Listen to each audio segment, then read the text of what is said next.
이 시간 자리에서 일어나셔서 하나님의 말씀을 함께 보시겠습니다. 요한복음 8장 31절, 32절 두 절 말씀을 우리 한 목소리로 같이 읽도록 하겠습니다. 이에 예수님께서 자기를 믿은 그 유대인들에게 이르시되 너희가 내 말에 거하면 참으로 내 제자가 되고 또 너희가 진리를 알리니 진리가 너희를 자유롭게 하리라 하시니라. 아멘. 잠깐 기도하겠습니다. 하나님 아버지, 우리에게 하나님의 말씀이 기록된 성경을 주시고 성경을 읽고 묵상할 때마다 우리 안에 계신 성령님께서 그 말씀을 깨닫게 하시고 믿게 하시니 감사합니다.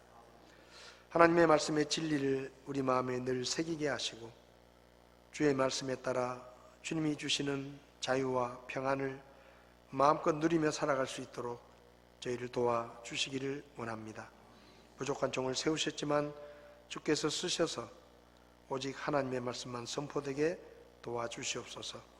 예수님의 이름으로 기도했습니다. 아멘. 자리에 앉으시겠습니다. 오늘 본문이 들어있는 이 요한복음 8장은 여러 가지 내용이 기록이 되어 있는데요. 1절에서 11절을 보면 서기관과 바리새인들이 간음하던 현장에서 붙잡힌 여자를 데리고 예수님께 와서 모세 율법에는 간음한 사람은 돌로 쳐서 죽이라고 이렇게 되어 있는데 선생님은 어떻게 생각하십니까? 라고 묻습니다. 근데 재밌는 것은 간음은 혼자 하는 게 아니잖아요. 남자와 여자가 간음을 했는데 남자는 어디로 가버리고 여자만 붙잡고 와가지고 율법에는 돌로 쳐 죽이라고 하는데 어떻게 하면 됩니까? 라고 의견을 묻습니다. 근데 이 질문은 사실은 바리새인들이나 서기관들이 예수님께 뭘 질문할 때는 좋은 뜻으로 한 적이 한 번도 없습니다.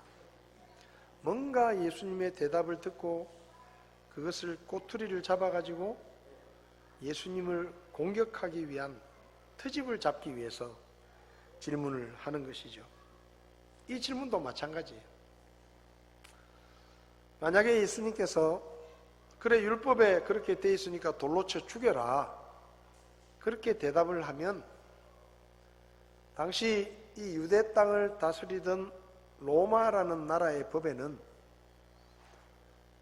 사적인 사형을 금하고 있습니다.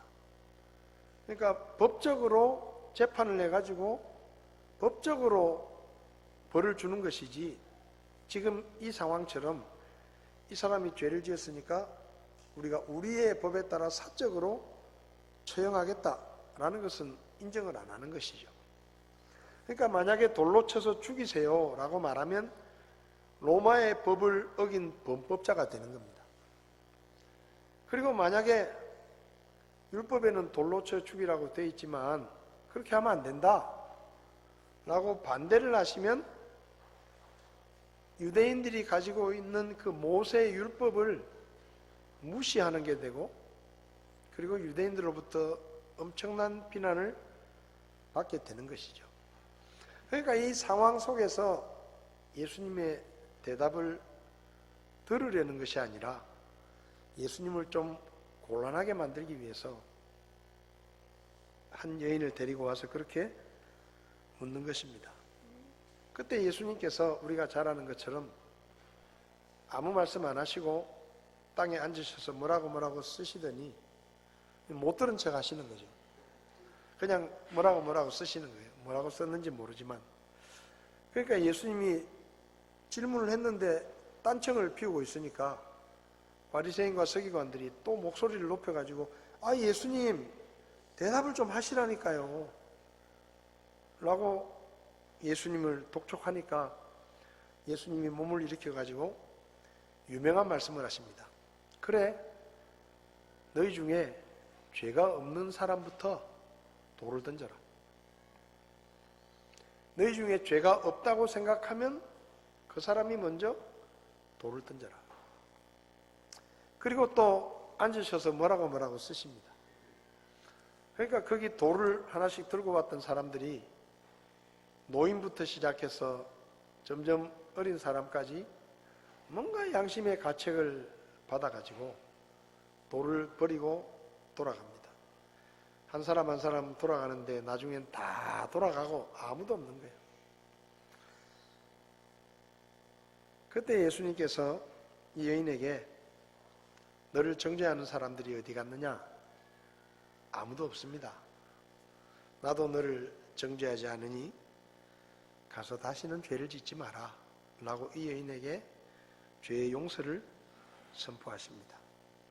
그 사건이 있고 난 다음에 주님께서 사람들에게 말씀을 가르치셨는데 그 말씀을 듣고 수많은 사람이 예수님을 믿게 됩니다. 특별히 유대인들이 많이 예수님을 믿었다라고 성경은 기록합니다. 그런데 그때 예수님께서 예수님의 말씀을 듣고 예수님을 믿기로 결정한 유대인들에게 하신 말씀 중에 오늘 이 본문의 말씀이 포함이 되어 있습니다. 이에 예수님께서 자기를 믿은 그 유대인들에게 이르시되 너희가 내 말에 거하면 참으로 내 제자가 되고 또 너희가 진리를 알지니 진리가 너희를 자유롭게 하리라. 우리가 사는 이 세상에는 진리로 이야기하면 세 가지가 있다고 볼 수 있습니다.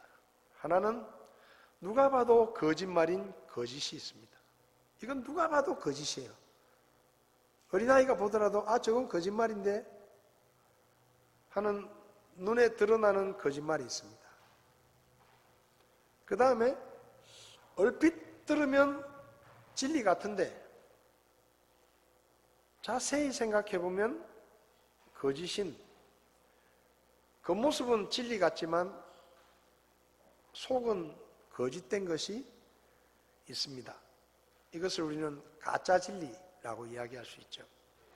그 다음 세 번째는 영원히 변하지 않는 진리가 있습니다. 그런데 예수님께서 말씀하시기를 진리가 너희를 자유롭게 할 것이다. 그러니까 거짓은 너희를 자유롭게 할 수 없다. 그리고 지금 그 진리처럼 보이지만 사실은 속임수인 진리도 너희를 자유롭게 할 수 없다. 너희를 자유롭게 할 수 있는 것은 오직 변하지 않는 영원한 진리가 너희를 자유롭게 할 수 있다 라고 말씀하십니다.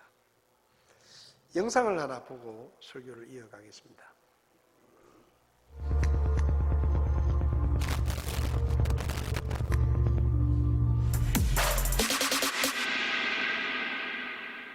제 뒤로 보이는 건 멀쩡한 마을과 집이 물에 잠겨 사라지고 있는 방글라데시 남부의 모습입니다. 국토의 80%가 저지대인 방글라데시는 전 세계에서 해수면 상승으로 인한 피해가 가장 심각한 곳 중 하나인데요. 2050년까지 2천만 명에 달하는 사람들이 삶의 터전을 잃게 될 거란 전망까지 나오고 있습니다. 먼 미래가 아니죠. 이미 현실이 된 기후위기 현장을 기후환경팀 김민욱 기자가 전해드립니다. 3시간 넘게 강줄기를 따라 내려가던 보트 너머로 작은 섬마을이 나타납니다. 위태로운 마을의 모습. 나무 밑동과 집의 기둥이 다 물에 잠겨 있습니다. 다른 집들과의 연결로가 끊긴 채 홀로 물에 떠 있는 집들도 여럿입니다. 방글라데시 서남부 겐지스 삼각주에 위치한 마을 칼라바기. 이 칼라바기의 집들은 이렇게 나무로 얼기설기 만들어져 있는데요. 이 집을 받치는 기둥은 하루의 절반 이상은 물속에 잠겨 있습니다. 말 그대로 수상 가옥인 겁니다. 집 안은 성인 둘이 간신히 몸을 누일 정도의 공간뿐입니다. 원래는 여기 차가 들어왔나요? 네.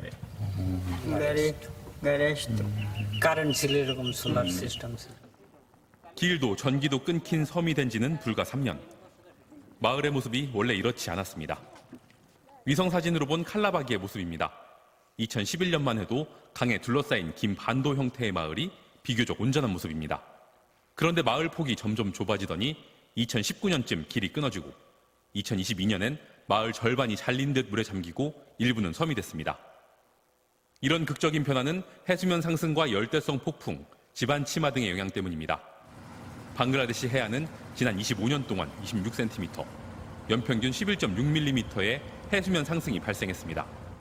논과 밭이 물속에 가라앉아 버렸습니다. 주민들은 삶의 터전을 잃고 고향을 등졌습니다. 3년 전 칼라바기를 떠난 묵다둘 씨도 마찬가지입니다. 오랜만에 찾은 고향. 집은 이제 흔적도 없고 물에 잠긴 나무와 전봇대가 위치를 짐작하게 합니다. এই যে আমাদের বাড়ি এখানেই ছিল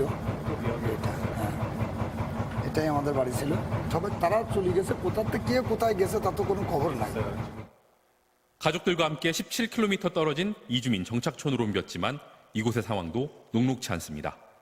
집들은 대부분 이제 방 한 칸이랑 뭐 좀 주방처럼 사용하고 있는 다용도실이 하나 있고 화장실은 이렇게 공동으로 사용하고 있습니다. পারতেছি কিন্তু সমস্যা হয়েছে এই জায়গায় একটু কাজ কাম কম দিন আনা দিন খেতে খুব কষ্টের করে জীবনযাপন করতেছি আর কি 칼라바기 북동쪽으로 20km가량 떨어진 항구 도시 몽글라. 뱃삭 200원을 내고 공장으로 출근하는 이들 상당수는 기후변화로 고향을 등진 사람들입니다. 그렇다고 도시 주변이 안전한 건 아닙니다. 몽글라 인근의 칠라바जार. 활기찬 시장 바로 옆 주민들이 줄을 지어 죽을 쌓고 있습니다. 여러 채의 집과 축구도 할 수 있었던 넓은 강변이 물속에 잠겼습니다.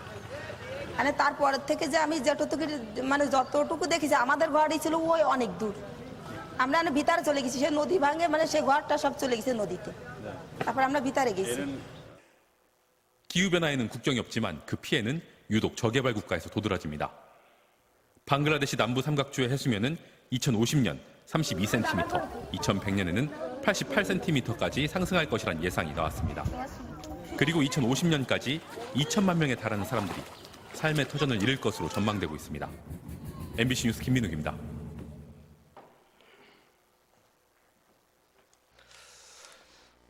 방글라데시라는 나라에 원래는 바다 위에 기둥을 받고 집을 짓고 사람들이 살았는데 이제 해수면이 점점점 올라오면서 그 육지와 연결되어 있었던 그 지역이 이제 섬처럼 돼버리고 더 이상 사람이 살 수 없는 그런 곳이 되어가는 것 같습니다. 저는 이 그 수상 가옥을 보면 참 신기합니다. 바다에다가 기둥을 박아가지고 거기 이제 집을 만들고 거기 사람들이 살거든요. 근데 신기하지 않습니까, 여러분들은? 지구가 지금 우리는 잘 느끼지 못하지만 엄청난 속도로 돌고 있습니다. 여기 물컵이 있는데 우리가 이 물을 담아가지고 조금만 움직여도 안에 물이 굉장히 출렁거리거든요. 그리고 넘칠 때도 있어요. 물을 그렇게 많이 담지 않았는데도 운전을 하다가 옆에 종이컵에 물을 담아가지고 운전을 하면 갑자기 서거나 뭐 이렇게 좀 어떤 상황이 생기면 물이 넘칩니다. 근데 신기한 건 뭔가 하면 이 지구가 지금 엄청난 속도로 돌고 있는데 바닷물이 넘치지 않아요. 그러니까 이 사람들이 바다에다가 기둥을 박아놓고 거기 집을 짓고 사는데 만약에 바닷물이 하루에 뭐 50cm 올라갔다가 1m 올라갔다가 자기 마음대로 막 이렇게 되면 어떻게 거기 집을 짓고 살겠습니까? 오늘 밤에 또 물이 넘치면 어떡하나 걱정이 되고 잠이 오겠어요? 근데 저 사람들이 물 위에 기둥을 박아놓고 거기 집을 지어놓고 살아요. 별 걱정 안 합니다. 지금은 이제 지구온난화 때문에 수면이 올라가니까 걱정을 하지만 제가 무슨 얘기를 하는가 하면 바닷물이 내가 잠자는 동안에도 넘치지 않을 거야 하는 것을 믿는 거예요. 믿으니까 저기 집을 짓고 바다 위에서 사는 겁니다. 예레미야 5장 22절을 보면 주가 말하노라 너희가 나를 두려워하지 아니하느냐 너희가 내 앞에서 떨지 아니하겠느냐 내가 영원한 법령으로 모래를 배치하여 바다의 경계로 삼아 바다가 그것을 넘지 못하게 했다. 하나님이 말씀하시는 거예요. 하나님이 바다가 있는데 내가 그 바다 끝에는 모래로 바다를 막아가지고 그 바다 물결이 넘치지 않도록 내가 만들어 놓았다는 거예요. 그럼 바닷물이 왜 넘치지 않느냐? 이 지구가 엄청난 속도로 돌고 있고 우리가 가지고 있는 물컵에 물을 담아가지고 조금만 흔들려도 물이 찰랑찰랑거리면서 넘치기도 하는데 어떻게 이 큰 바다의 물은 지구가 엄청난 속도로 돌고 있는데도 넘치거나 그렇게 하지 않고 있느냐 하는 거예요. 이게 뭔가 하면 진리입니다. 이게 진리예요. 저 방글라데시 사람들은 그 진리를 알기 때문에 자유롭게 집을 짓고 자유롭게 거기서 잠을 자기도 하고 생활하기도 하는 겁니다. 바닷물이 일정한 상태로 넘치지 않을 거야. 하루아침에 50cm 올라갔다가 50cm 내려갔다가 1m 넘쳤다가 그러면요 부산의 해운대 집값은 다 떨어집니다. 아무도 안 살 거예요. 부산에 가면 해운대 해변의 집들이 제일 비쌉니다. 근데 많은 사람이 얘기합니다. 10년 안에 집을 팔고 나가야 된다. 왜냐하면 해수면이 계속 올라오거든요. 지금도 비가 많이 오는 철에는 그 해운대 그 센텀시티라고 있는데 그 센텀시티에 물이 배수가 안 돼가지고 그 센텀시티가 도로가 물에 잠깁니다. 고층 아파트 밑에 기계실에 물이 잠겨가지고 전기도 안 들어오고 아무것도 안 돼요. 그런데도 그 아파트 값이 엄청나게 비싸요. 사람들이 그 집을 삽니다. 여러분, 우리가 자유롭게 살 수 있는 것은 진리 때문입니다. 진리를 알면 편안해져요. 물은 높은 곳에서 낮은 곳으로 흐른다.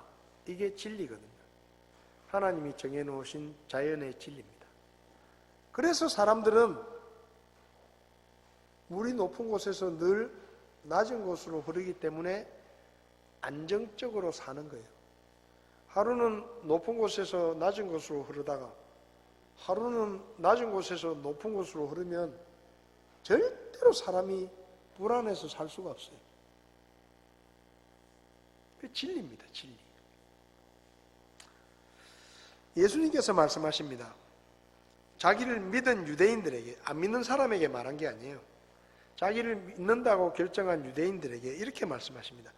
너희가 내 말에 거하면 참으로 내 제자가 된다. 그러니까 예수님을 믿은 사람들에게 너희가 내 말에 거하면 제자가 될 수 있다. 여기 내 말에 거하라는 말은 하나님의 말씀을 믿는데 한두 번 시도해보고 끝나는 게 아니라 하나님의 말씀을 믿고 지속적으로 계속해서 그 말씀을 믿고 순종한다라는 말입니다. 오늘날 하나님의 말씀을 믿는다고 하면서도 하나님의 말씀 안에 거하는 사람들은 굉장히 드뭅니다. 안 믿는다는 게 아니에요. 믿는다고 말해요. 성경은 진리입니다라고 말해요. 성경은 하나님의 말씀이다라고 믿습니다라고 말합니다. 그런데 그 말씀을 믿기는 믿지만 그 말씀 속에 거하는 사람, 다시 말하면 그 말씀을 진짜로 믿고 계속해서 순종하는 사람은 너무 드물다는 거예요. 대부분의 사람들은 한두 번 해봐요. 한두 번. 하나님이 그렇게 말씀하셨으니까 뭐가 되겠지 하고 한두 번 해보고 별로 달라지는 게 없으면 에이 뭐 하나님 말씀도 별거 아니네. 그리고 포기해요. 이건 거하는 게 아니에요. 말씀 안에 거한다는 말은 그 말씀이 진리라고 믿고 그리고 당장 눈앞에 어떤 변화가 일어나지 않더라도 그것이 하나님의 말씀이기 때문에 이 말씀은 반드시 그대로 이루어질 것이라고 믿고 계속해서 그 말씀을 믿고 순종하는 것이 거하는 것입니다. 예를 들면 기도에 대해서 예를 들어보겠습니다.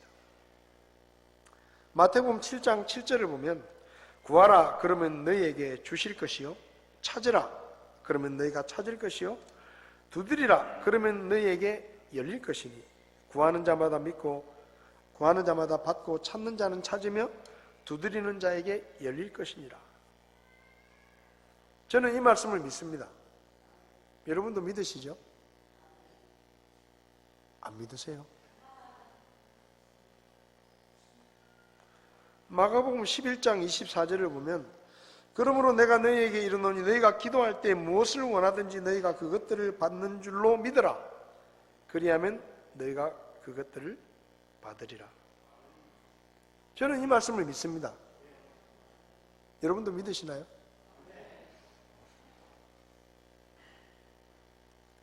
예레미야 33장을 보면 그것을 만든 자 주 곧 그것을 조성하고 굳게 세운 자 주가 이같이 말하노라. 주가 그의 이름이니라. 나를 부르라. 그리하면 내가 내게 응답하고 내가 알지 못하는 크고 능력 있는 일들을 내게 보이리라. 우리가 주의 이름을 부르면 하나님이 응답하신다. 저는 이 말씀을 믿습니다. 야고보서 1장 5절에서 7절에 너희 중에 어떤 사람이 지혜가 부족하거든 모든 사람에게 너그러이 주시고 꾸짖지 아니하시는 하나님께 구하라. 그리하면 그것을 그에게 주시리라. 저는 이 말씀도 믿습니다. 여러분도 믿으시나요? 예수님을 믿는다는 사람에게 이 말씀을 믿느냐라고 물으면 다 믿는다 그래요. 다 믿는다 그러죠. 하나님의 말씀인데, 성경에 기록된 말씀인데. 그런데 중요한 것은 이 말씀을 믿느냐 하는 게 아니고 이 말씀에 거하느냐 하는 것입니다. 거하느냐. 여기 거한다라는 말은 집에 들어와 산다라는 얘기입니다. 집에 들어와 산다. 호텔에 그냥 하룻밤 자고 나오는 게 아니고 그 집에서 계속해서 매일매일 나왔다가 매일 그 집에 돌아가는 거예요. 그리고 그 집에 사는 겁니다. 이게 뭔가 하면 거한다라는 말입니다. 기도에 대해서 믿는 사람들 많습니다. 근데 그 중에 많은 사람이 한두 번 기도해보고 별 응답이 없는 것처럼 보이면 그 다음부터 기도를 안 합니다. 기도해보니까 한두 번 기도해봤는데 응답이 없어. 그래서 포기해요. 그만둬버려요. 근데 말씀 안에 거하는 사람은 계속해서 기도하는 거예요. 응답이 눈에 보이든지 안 보이든지 이게 하나님의 말씀이니까 기도하면 주신다고 했으니까 계속해서 기도하는 겁니다. 계속해서. 여기 예수님이 말씀하시죠. 너희가 내 말에 거하면 참으로 내 제자가 되고 또 너희가 진리를 알리니 진리가 너희를 자유롭게 하리라. 누가 진리를 안다고요? 내 말에 거하는 사람. 내 말에 거하는 사람이 진리를 안다. 그리고 내 말에 거하면서 진리를 아는 사람은 그 진리 때문에 자유를 누릴 수 있게 된다 라고 말씀하시는 겁니다. 한두 번 기도하고 많은 사람, 그 사람은 진리를 몰라요. 기도에 관한 진리를 모릅니다. 어떻게 알겠어요? 한두 번 해보고 그만둬버렸는데. 한두 번 그냥 집에 들어갔다가 나와가지고 그 집에 안 들어가는데 그 집이 좋은 줄 어떻게 알겠어요? 그냥 남의 집 가듯이 한두 번 그냥 들렀다가 그냥 가버리는 거예요. 내 말에 거한다는 말은 이런 말이 아닙니다. 매일매일 그 집에 오는 거예요. 여러분 출근했다가 저녁에 어디로 가십니까? 이 집 저 집 다니면서 사십니까? 네? 오늘은 이 집, 오늘은 저 집이 마음에 내키니까 저 집에 하룻밤 자고. 그럴 수 있으면 얼마나 좋겠어요. 대구에 내 집이 한 100채 돼가지고 기분이 꿀꿀할 때는 수성구에 있는 집에 가서 자고, 또 마음이 그럴 때는 수성문 옆에 뷰가 좋은 별장에 가서 자고, 또 뭐 그것도 마음에 안 들면 저 인천에 있는 별장에 가서 바닷가 구경도 한번 하고 오고. 뭐 이렇게 살면 얼마나 좋겠어요. 집이 한 100채 있어가지고. 근데 지금 집이 100채 있는 사람들은 대부분 전세 사기꾼들이에요. 빚내가지고 사고 200채 있다 그러더라고요. 또 물은. 여러분 거하는 건 그게 아니에요. 내가 사는 거예요. 그냥 매일매일마다 그 집에 들어가는 겁니다. 아침에 또 그 집에서 나오는 거예요. 이게 사는 거예요. 하나님의 말씀 안에 거한다라는 말은 그런 말입니다. 한두 번 기도해보고 뭐 별거 아니니까 에이 뭐 하나님 말씀도 그저 그래 하고 그만두는 게 아니에요. 여러분들은 얼마나 기도하십니까? 매일매일 기도하시나요? 한 시간에 한 번씩 기도하시나요? 10분에 한 번씩 기도하시나요? 거한다라는 말은 그렇게 하는 거예요. 내가 기도해야 되겠다라는 생각이 들 때마다 그게 뭐든지 간에 무조건 기도하는 거예요. 들어주실지 말지는 하나님이 결정하시는 건데 기도하라 그랬으니까 나는 기도하는 거예요. 돌았으면 기도하고, 길거리 지나가다가 좋은 집이 보이면 아 하나님 저 집 저한테 주시면 좋겠네 기도하고, 길거리 지나가다가 좋은 땅이 보이면 하나님 저 우리 예배당 지으면 좋겠는데 저 땅을 우리에게 주십시오 기도하고, 주든지 안 주든지는 그분이 결정하지만 기도하는 것은 내가 결정하는 거예요. 내가 하고 싶은 거 있으면 무조건 기도하는 거예요. 저는 그렇게 삽니다. 남들이 들으면요 미쳤다 그러는 것도 저는 기도해요. 말 같지도 않은 것도 저는 기도해요. 인정사정 없이 기도합니다. 여러분 우리가 하나님 인정사정 봐줄 필요가 없어요. 육신의 부모는 인정사정을 받으려야 돼. 왜? 가진 게 제한돼 있잖아요. 그래서 뭘 필요할 때도 달라 그럴까 말라 그럴까 몇 번 생각하고 고민하고 부모님이 도와줄 수 있을까 생각하면서 이야기는 해야 되지만 우리 하나님은 그럴 필요가 없어요. 그분은 모든 걸 다 가지고 계십니다. 그래서 그냥 막 쑤시는 거예요. 그냥 이거 주세요, 저것도 주세요, 저것도 주세요. 누가 보면 약간 정신 나간 것처럼 보일지 모르지만은 구하면 주신다 했으니까. 혹시 알아요? 내가 지나친 걸 구했는데 그냥 주실지 어떻게 합니까? 주여 500억만 주십시오. 그렇게 기도하고 잊어버렸는데 혹시 알아요? 하나님이 어느 날 특별한 방법으로 500억을 주실지. 그런 생각 안 해보셨어요? 저는 이런 생각하기도 하고 기도하기도 해요.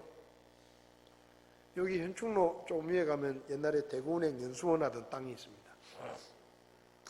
그게 이제 땅을 내놨더라고요. 그래서 제가 속으로 저 예배당 자리 참 좋겠다.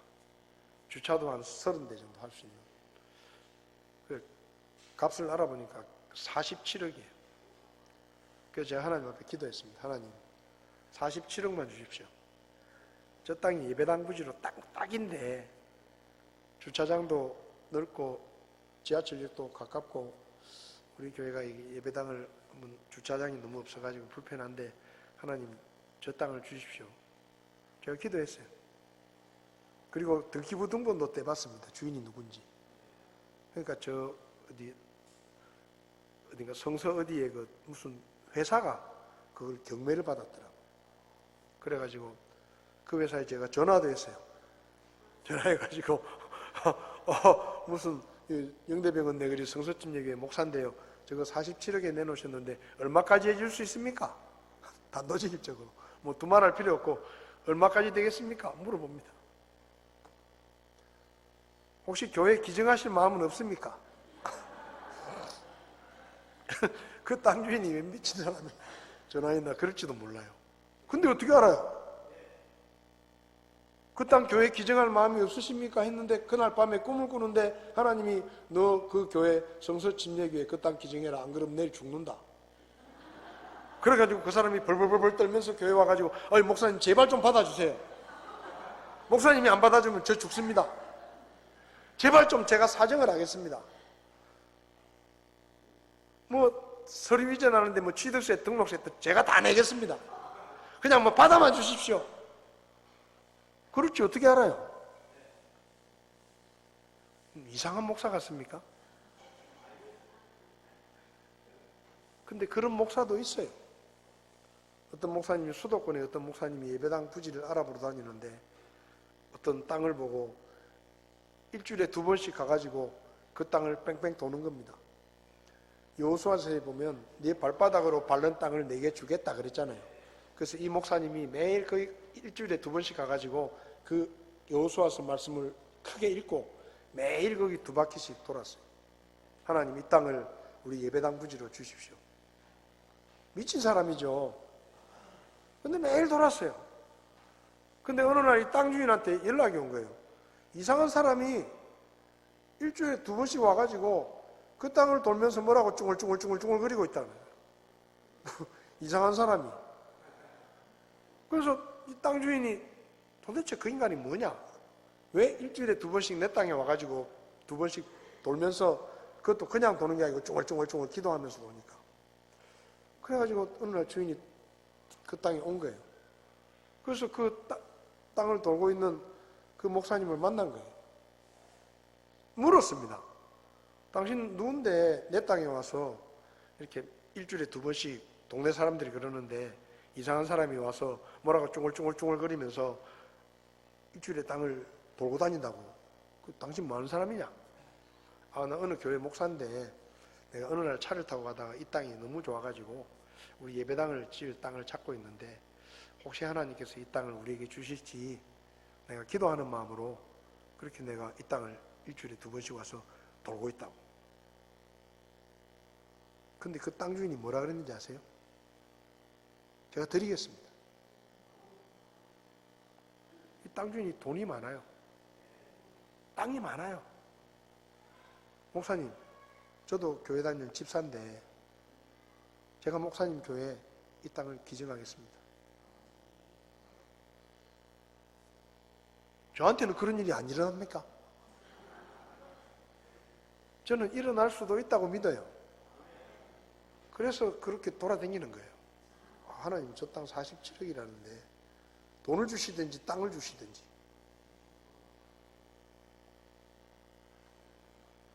저는 좀 별납니다. 무조건 기도해요. 뭐 필요하면.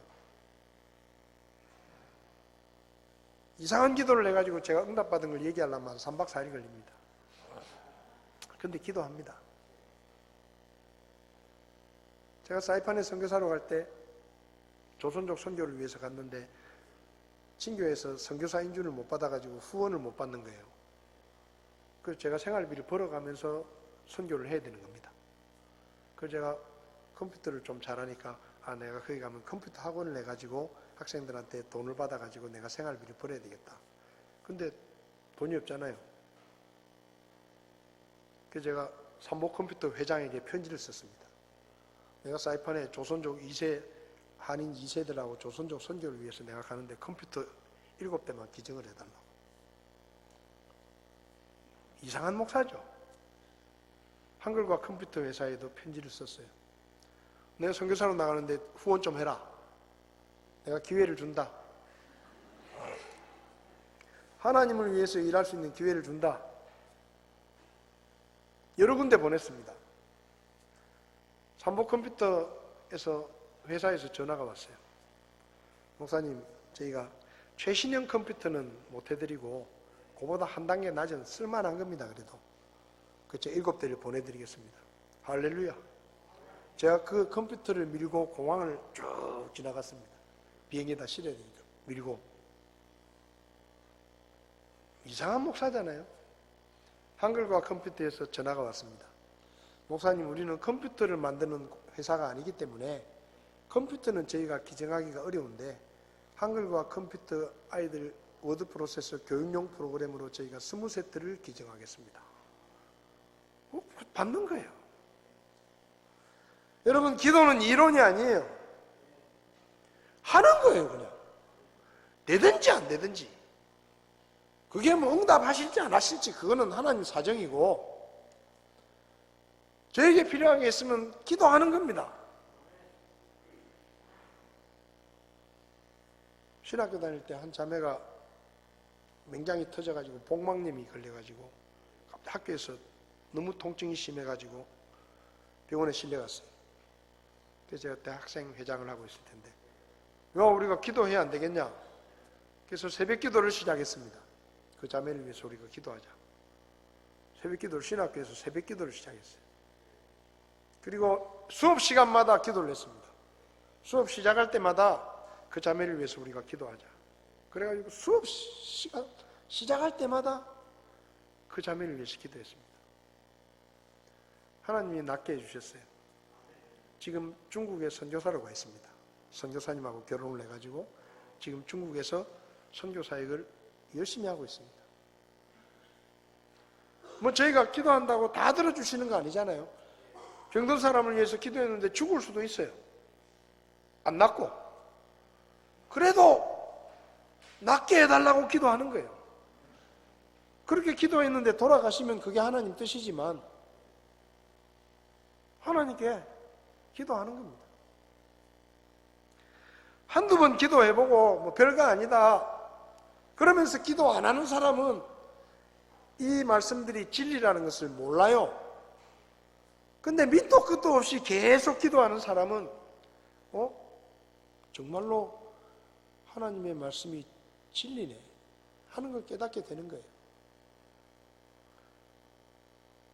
너희가 내 말에 거하면 너희가 진리를 알리니 진리가 너희를 자유롭게 하리라. 하나님의 말씀이 진리라는 것을 알아야 우리가 자유롭게 되는 거예요. 빌립보서 4장 6절 7절 같이 읽어보겠습니다. 빌립보서 4장 6절 7절. 아무것도 염려하지 말고 오직 모든 일에서 기도와 간구로 너희가 요청할 것들을 감사와 더불어 하나님께 알리라. 그리하면 모든 이해를 뛰어넘는 하나님의 평강이 그리스도 예수님을 통해 너희 마음과 생각을 지키시리라. 이 말씀은 기도가 진리라는 것을 깨달은 사람만이 할 수 있는 거예요. 기도가 진리라는 것을 깨달은 사람은 아무것도 염려하지 않습니다. 왜요? 하나님께 기도하면 하나님이 응답해 주시니까. 아무것도 염려하지 말고 기도하는 거예요. 기도가 진리라는 걸 아는 사람은. 그리고 기도가 진리라는 것을 아는 사람은 모든 일에 기도합니다. 말도 안 되는 일에도 기도해요. 의사가 한 달이면 죽습니다라고 말해도 아니요, 하나님께서 살려주시면 살 수 있습니다 라고 믿고 기도하는 거예요. 모든 일에. 모든 사람이 불가능하다고 이야기해도 이 사람은 아니요, 하나님이 도와주시면 가능합니다 라고 믿고 기도하는 거예요. 그게 진리를 아는 거예요. 그리고 모든 일을 기도하니까 자유로워지는 거예요. 그렇게 믿음으로 기도하면 모든 이해를 뛰어넘는 하나님의 평강이 그리스도 예수님을 통해 너희 마음과 생각을 지키시리라. 여러분, 잘하는 기도는요, 말을 잘하는 기도가 아닙니다. 유창하게 하는 기도가 아니에요. 진짜 기도는 기도하기 전과 기도한 후에 마음의 상태가 달라지는 거예요. 진짜 기도는 걱정하면서 기도했는데 기도하고 나니까 모든 이해를 뛰어넘는 하나님의 평안이 그 마음에 가득 차게 되는 겁니다. 기도하기 전과 기도한 후에 우리 마음에 자유와 평안이 들어와야 그게 진짜 기도란 말이에요. 기도해놓고도 여전히 불안하면 그건 내 말에 거하는 게 아니에요. 진리를 아는 게 아니에요. 아직 진리를 모르는 거예요. 근데 진리를 알면 무엇이든지 하나님께 기도하고 나면 내 마음에 자유와 평안이 싹 찾아오는 거예요. 우리가 어떻게 죄로부터 자유함을 얻었습니까? 우리가 어떻게 지옥의 멸망에서 자유함을 얻었습니까? 골로새서 1장 13절에 그분께서 우리를 어둠의 권능에서 건져내사 자신의 사랑하는 아들의 왕국으로 옮기셨으니 그분 안에서 우리가 그분의 피를 통해 구속 곧 죄들의 용서를 받았다. 이 말씀 때문에 우리가 죄로부터 자유함을 얻은 거예요. 용서함을 받았다니까. 반쯤 용서받은 거 아닙니다. 다 용서받았어요. 그리고 우리가 죽으면 천국에 가는 게 아니에요.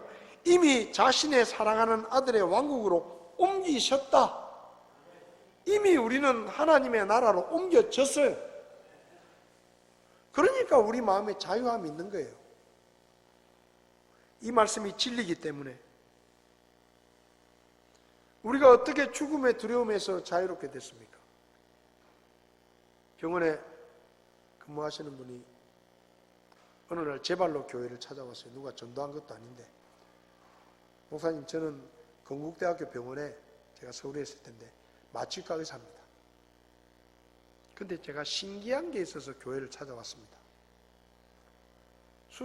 대수술을 들어가는데 전신 마취를 할 때 사람들 얼굴을 보면 다르다는 거예요. 수술하다가 죽을 수도 있습니다 라고 말하잖아요, 의사들이. 근데 예수 믿는 사람들은 전신 마취를 하면 평안한 얼굴로 수술실에 들어간다는 거예요.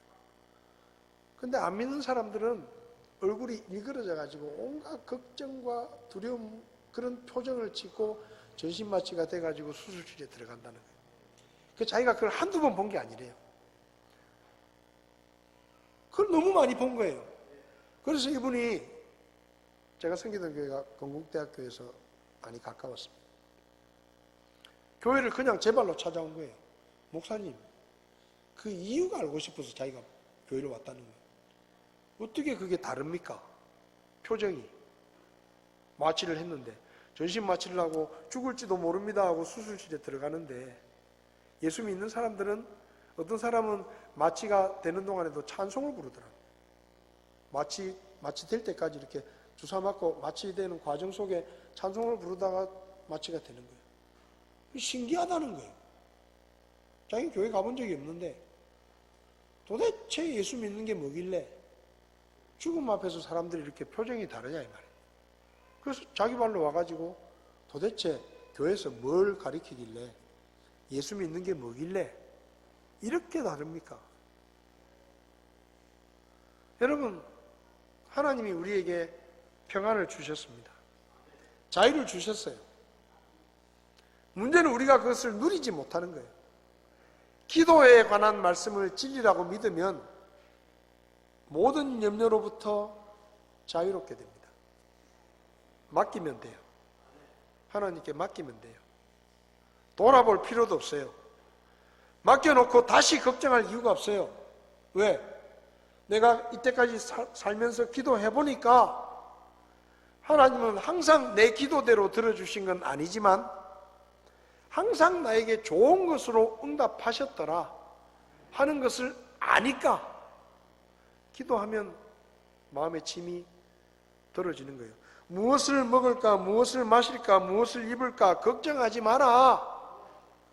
하늘에 계신 너희 아버지께서 아신다.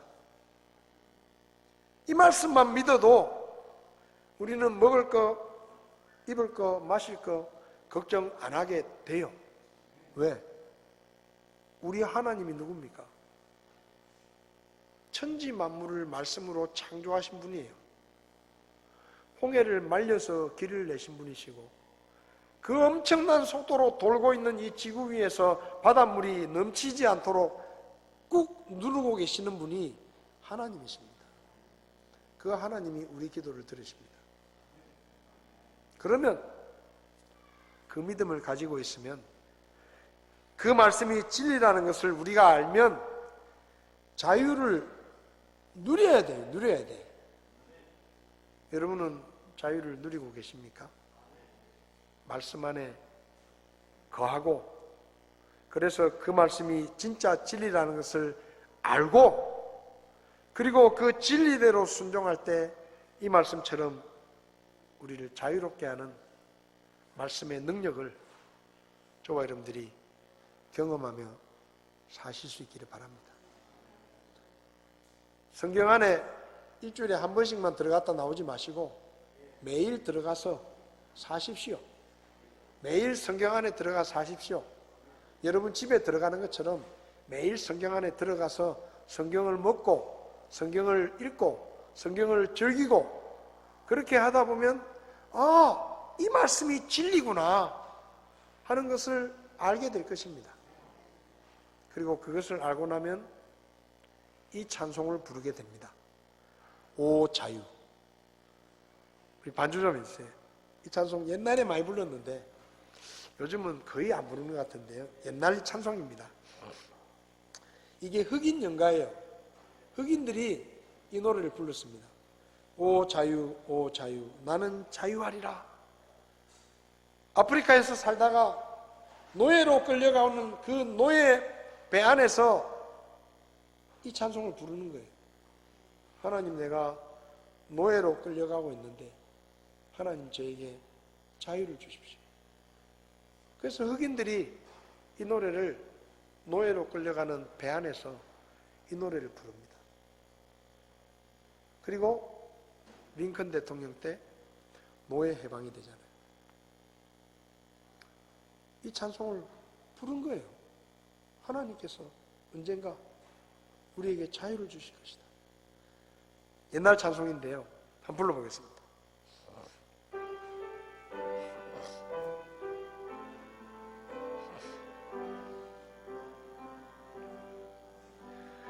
오 자유, 오 자유, 나는 자유하리라.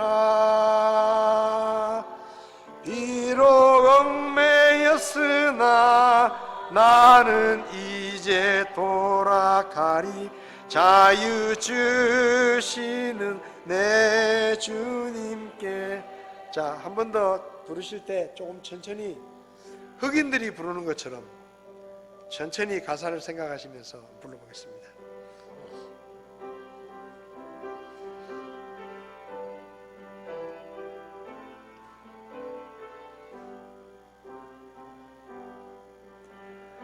오 자유, 오 자유, 나는 자유하리라. 비록 얽매였으나 나는 이제 돌아가리. 자유 주시는 내 주님께. 눈을 감으시겠습니다. 다 눈을 감으시겠습니다. 주님께서 우리에게 자유에 이르는 진리를 주셨습니다. 이 진리를 아는 자마다 자유를 누리게 된다고 말씀하셨습니다. 죄 때문에 자유를 누리지 못하십니까? 죽음의 두려움 때문에 내 마음에 자유가 없으십니까? 주님께로 오시면 주님께서 말씀으로 죄를 용서하고 여러분에게 죽음의 두려움으로부터 자유함을 주실 것입니다.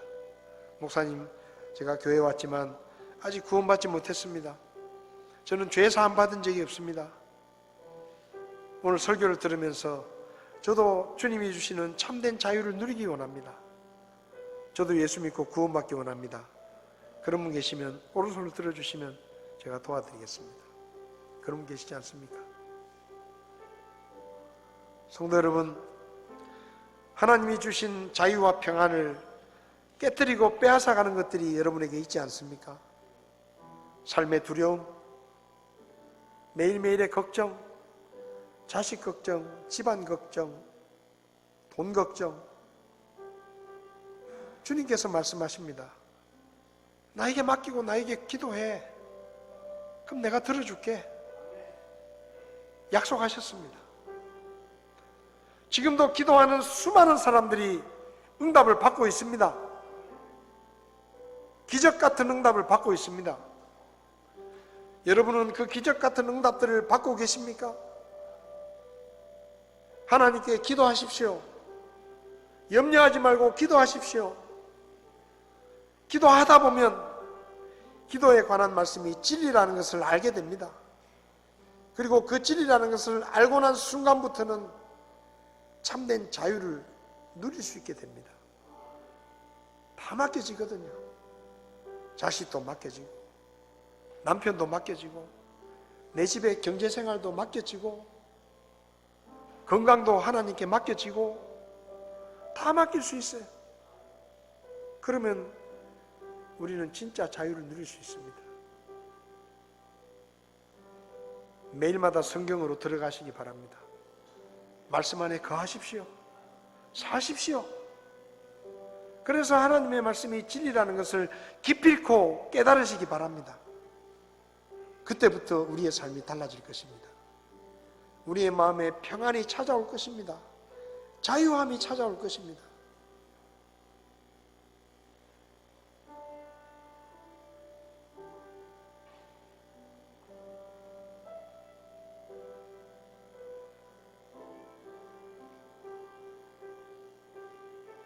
하나님 아버지, 우리에게 평안을 주시고 진리로 말미암는 자유를 허락해 주신 것을 감사합니다.